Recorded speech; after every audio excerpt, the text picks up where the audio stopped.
Hello everyone, we are going to start chapter number 5 which is tabular presentation।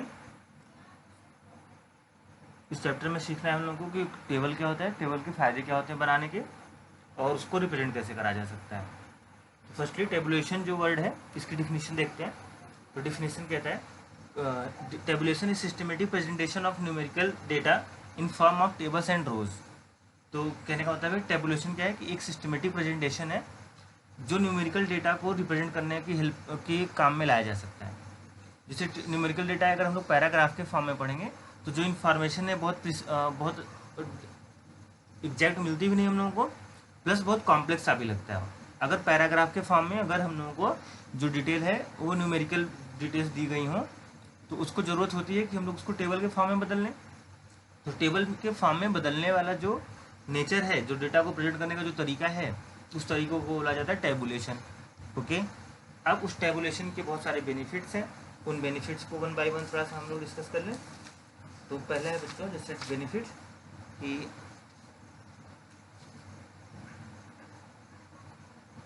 जो tabulation है वो हम लोग को to simplify the complex data, जो कॉम्प्लेक्स डेटा है उसको सिंप्लीफाई अगर करना रहता है ना तो हम लोग टेबुलेशन की हेल्प से उसको सिंप्लीफाई कर सकते हैं।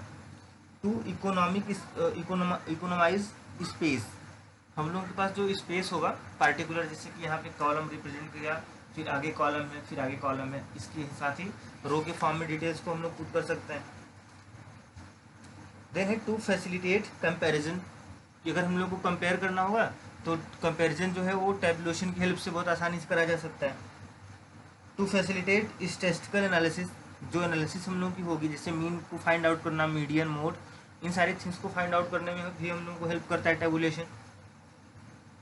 अब इसके बाद हम लोग पढ़ेंगे क्लासिफिकेशन ऑफ टेबुलेशन और जो इसेंशियल थिंग्स हैं किसी टेबुलेशन में कौन कौन सी चीज़ प्रेजेंट होनी चाहिए जिससे कि उसको हम लोग एक अच्छा टेबल कह पाएँ।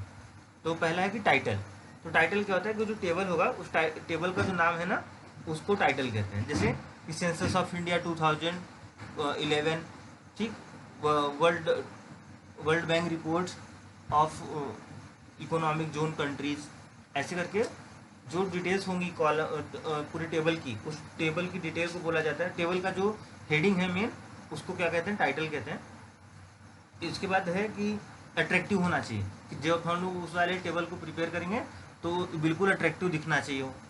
अट्रैक्टिव दिखने का मतलब कि उसके जैसे जो रोज हैं, कॉलम्स हैं, वो बिल्कुल एकदम मैनर में रहें, स्ट्रेट रहें, जो अल्फ़ाबेट्स हैं वो कहीं पे इधर मिसमैच ना रहें, दो चीज़ें आपस में ओवरलैप ना करें। तो इस तरह से उसको हम लोग अट्रैक्टिव बना के रखेंगे। फिर सूट द पर्पज़, जिस पर्पज़ उसको बनाया गया हो उस पर्पज़ की सारी डिस्क्रिप्शन में अवेलेबल रहें। तो इस तरीके से इसके बेनिफिट्स हो गए। पार्ट्स ऑफ टेबल, क्या क्या उसके कंपोनेंट होते हैं। तो पहला है टेबल नंबर। टेबल नंबर के बगल में दिखा होगा, आप लोगों ने बुक्स में दिखा रहता है ना, टेबल 1.3, 1.4। तो पहले तो सबसे पहले टेबल नंबर बना लेना चाहिए, फिर टाइटल उसके बाद लिख देना चाहिए टेबल, जैसे लिखा टेबल 1.4, फिर उसके बाद कोलन लगा के लिखेंगे कि सेंसस ऑफ 2011। ऐसे ही फिर कैप्शन ऑफ कॉलम हेडिंग्स, कि जो कॉलम हेडिंग है उनका अच्छा सा कैप्शन लिखेंगे, उनकी मेन हेडिंग्स क्या है। बॉडी ऑफ द टेबल, की जो टॉप टेबल है उसकी बॉडी में, मतलब उसके जो सेल्स होंगे उन सेल में कौन कौन सी वैल्यूज रखनी है। यूनिट ऑफ मेजरमेंट, कि जो वैल्यू हम लोग लिख रहे हैं वो रुपीज़ में है, नंबर ऑफ पीपल्स है, क्या कौन सी थिंग को डिनोट करता है। तो इतनी सारी जो थिंग्स हैं वो किसी टेबल में टेबल में के पार्ट्स होते हैं। ओके, देन है हम लोग, मैंने एक यहाँ पे ड्रॉ कर रखा है एक टेबल का फॉर्मेट आपके लिए। तो इस फॉर्मेट को चेक करो बच्चों। तो यहाँ पे जिससे पहले हम लोग स्टेप रो की हेडिंग्स को लिख देते हैं, इस रो में कौन सी डिटेल्स आने वाली हैं इसको यहाँ पे पुट कर दिया। फिर कॉलम की हेडिंग्स को लिखने के लिए ऐसे इस तरह से कॉलम की हेडिंग को लिख देंगे।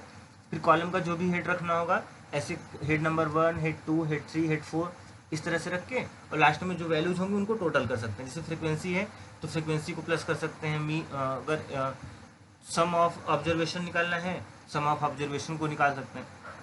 तो इस तरह से एक अच्छी जो टेबल है वो इस फॉर्मेट में बनानी चाहिए। Okay, thank you.